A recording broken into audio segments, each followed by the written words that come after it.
Le titre final que j'ai donné à ma thèse, c'est « L'effort ou la dimension conflictuelle de l'action humaine, surmonter le monde, les autres et soi-même ».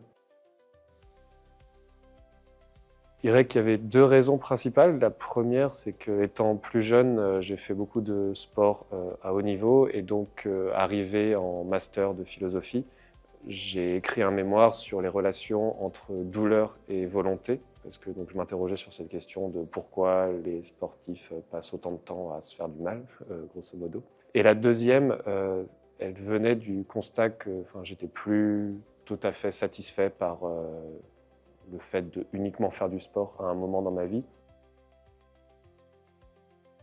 Je me suis dit que le concours MT 180 secondes, c'était une bonne manière d'essayer de développer des compétences qui peut-être permettront de mieux transmettre ce qu'on fait dans la recherche, notamment en philosophie, à un public extérieur à ce milieu-là. Spontanément, j'aurais envie de dire être une meilleure personne, mais ça fait un peu cheesy, un peu convenu.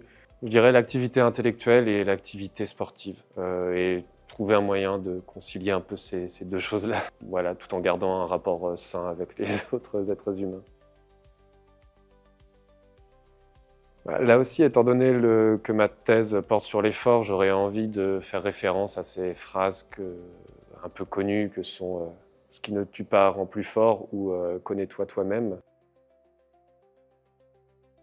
Dans 10 ans, c'est une bonne question. Pour le moment, je suis dans un état, on va dire, un peu d'incertitude. Disons que dans 10 ans, j'espère que les choses seront un peu plus claires, que j'aurai trouvé du travail dans le monde académique et que peut-être j'aurai pris ma décision concernant l'endroit où je veux vivre, notamment. Voilà, j'espère que ce sera un peu plus clair d'ici 10 ans.